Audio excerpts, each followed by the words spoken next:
राज्य सरकार की क्या तैयारी है? इसके अलावा कांग्रेस संगठन समेत कई मुद्दों को लेकर ऊर्जा मंत्री भंवर सिंह भाटी से खास बातचीत की सहयोगी लक्ष्मण राघव ने। ऊर्जा मंत्री भंवर सिंह भाटी अपने निवास पर हैं। सुबह से ही समर्थक, मित्र, शुभचिंतक मुलाकात कर रहे हैं। होली की रामाश्यामा का दौर चल रहा है। भले ही राजस्थान में कांग्रेसियों में बजट के बाद खुशियों के रंग हैं, लेकिन उत्तर प्रदेश में कहीं ना कहीं जो चुनाव परिणाम आए, बाकी राज्यों में आए, पंजाब में आए, कांग्रेस को थोड़ा बेरंग जरूर किया है होली पर। लेकिन हम बात खुशियों से करते हैं। सब राजस्थान में थोड़ा उत्साह दिख जरूर रहा है। आप लगातार अपने क्षेत्र में हैं। आज भी 328 लाख के कार्यों का लोकार्पण और वो कर रहे हैं। आप क्या कहेंगे, कैसा माहौल राजस्थान में कम से कम है? क्योंकि कहा जा रहा है कि राजस्थान में भी चिंताएं सताने लगी हैं। देखिए, सबसे पहले तो मैं फर्स्ट इंडिया के माध्यम से सभी प्रदेशवासियों को होली के इस पावन पर्व के अवसर पर शुभकामनाएं देना चाहूँगा।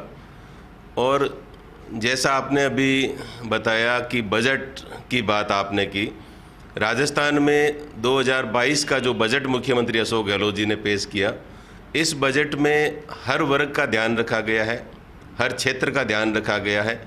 और ऐसे बहुत सारे निर्णय हैं जिनकी चर्चा पूरे देश भर में है। उदाहरण के तौर पर आप देख सकते हैं, ओल्ड पेंशन स्कीम को लागू किया गया। आप ठीक कह रहे हैं, लेकिन फिर भी आखिर ऐसा क्यों है कि कांग्रेस से लोग जुड़ नहीं पा रहे? हम देखें उत्तर प्रदेश, आपके कांग्रेस के भीतर देख लीजिए, G23 जिस तरह के मंथन बात हो रही है, वो कह रहे हैं कि गांधी परिवार से बाहर जाना चाहिए नेतृत्व।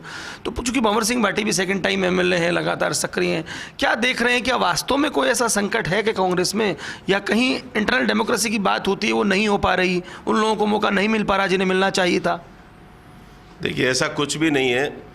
कांग्रेस पार्टी कभी सत्ता के लिए कभी नहीं लड़ी है। हमारे नेता सोनिया गांधी जी, जिन्होंने प्रधानमंत्री का पद भी उन्होंने लेने से मना कर दिया था। हमारी पार्टी की मंशा हमेशा देश की सेवा की रही है। जहाँ तक हमारे पार्टी की यदि हम बात करें तो राजस्थान में भी कांग्रेस का एक एक कार्यकर्ता एकजुट है।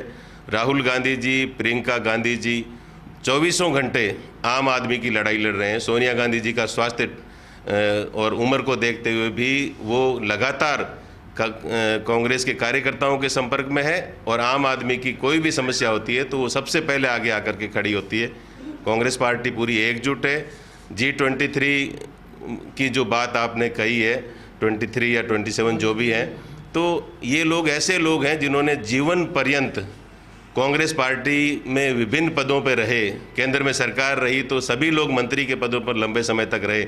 और ऐसे लोग जब आज पार्टी की हमारी थोड़ी स्थिति पूरे देश भर में वोटों के लिहाज से कम हुई है, तो ऐसे लोग पार्टी के खिलाफ बोल रहे हैं। मैं समझता हूं कि इससे ज़्यादा कोई दुर्भाग्यपूर्ण नहीं हो सकता, और उनके लिए भी कोई इससे ज़्यादा शर्मनाक नहीं हो सकता कि उन्होंने जीवन पर्यंत पार्टी के नाम पर आज जीते, और आज पार्टी थोड़ी सी कमज़ोर हुई है तो वो पार्टी से अपने आप को अलग होकर के और नेतृत्व को चुनौती दे रहे हैं। गांधी परिवार की जहाँ तक बात है, मैं कहना चाहूँगा कि गांधी परिवार ही कांग्रेस पार्टी को एकजुट रख सकता है, क्योंकि इस परिवार ने कांग्रेस के लिए, चाहे जवाहरलाल नेहरू जी की, इंदिरा जी की, राजीव जी की बात करें, इन्होंने हमेशा कांग्रेस पार्टी को मजबूत करने के लिए और देश के लिए काम किया है। राहुल गांधी जी निश्चित रूप से आम आदमी की आवाज़ को उठा रहे हैं, और गांधी परिवार का जो नेतृत्व है वही सक्षम नेतृत्व है। और कांग्रेस का एक एक कार्यकर्ता ये चाहता है कि कांग्रेस पार्टी का नेतृत्व राहुल गांधी जी, सोनिया गांधी जी, प्रियंका गांधी जी करें।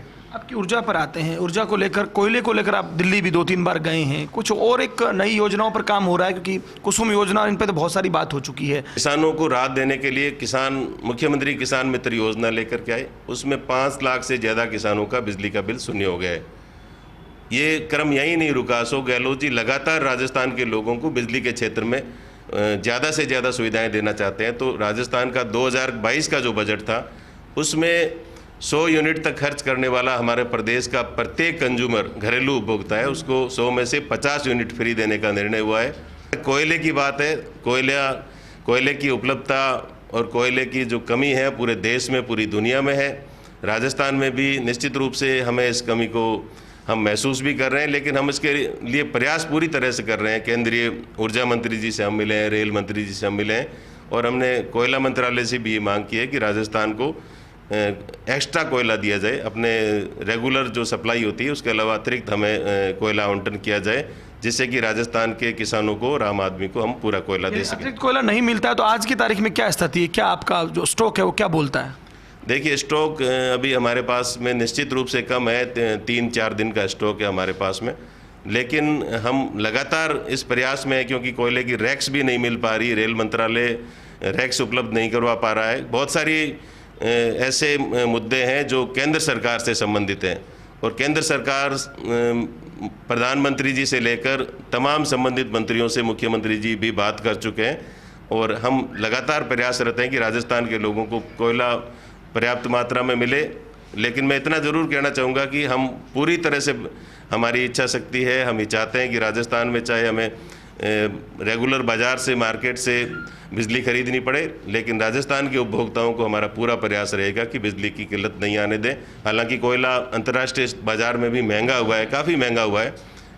पीछे जो घटनाक्रम चला, अंतर्राष्ट्रीय जो रसिया वाला यूक्रेन का जो मामला चला, उससे कोयले की कीमतें बढ़ी है।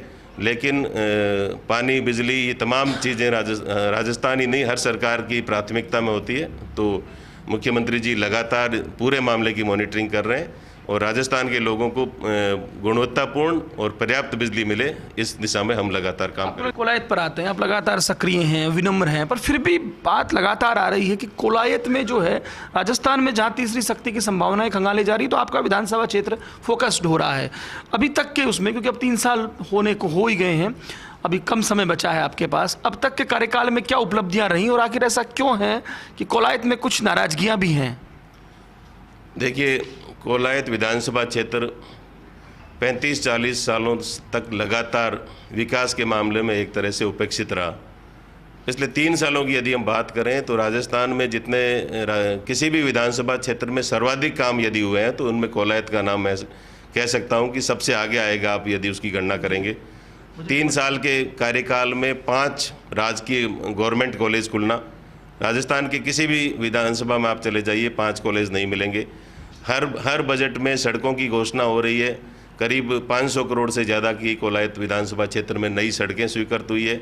करीब 100 नई जो 8वीं से 12वीं या 10वीं से 12वीं तक की उच्च माध्यमिक तक के स्कूल खुले हैं। चाहे मेडिकल के PSC की बात करें, CSC की बात करें, हर क्षेत्र में कोलायत विधानसभा क्षेत्र का ऐतिहासिक विकास हुआ है।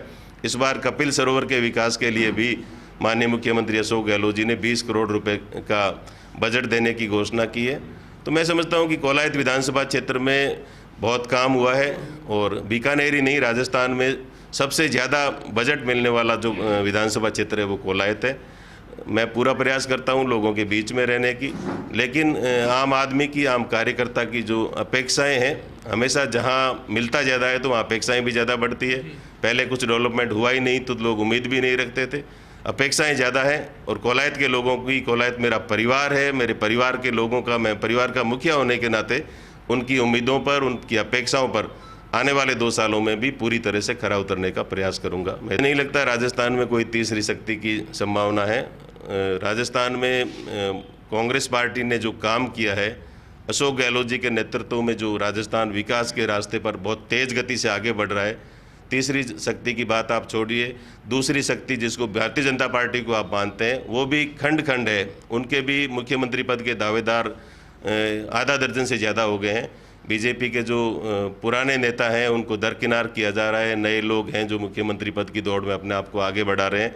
तो बीजेपी की स्थिति बहुत ख़राब है, उनके कार्यक्रमों में अलग अलग ग्रुप्स बन गए हैं और कांग्रेस पार्टी अशोक गहलोत जी के नेतृत्व में पूरी तरह एकजुट है और आने वाले 2023 के चुनाव में राजस्थान में कांग्रेस फिर से रिपीट करेगी, फिर से कांग्रेस की सरकार बनेगी, मुझे ये पूरा विश्वास है। बहुत शुक्रिया। देखिए थे भंवर सिंह भाटी, खासतौर पर कोयला संकट को लेकर उनको कहना था कि अंतर्राष्ट्रीय स्थितियों के चलते महंगा हुआ है, लेकिन सरकार पूरी तरह से गंभीर है, प्रयासरत है, हम लगातार करेंगे। साथ ही साथ कोलायत को लेकर पूछे गए सवाल के जवाब में उन्होंने कहा कोलायत परिवार है। उम्मीद करें कि भंवर सिंह भाटी के जो दावे और वादे हैं वाकई धरातल पर फलीभूत हों। कैमरा पर्सन गुलाम रसूल के साथ Lakshman Raghav, First India News, Bikaner.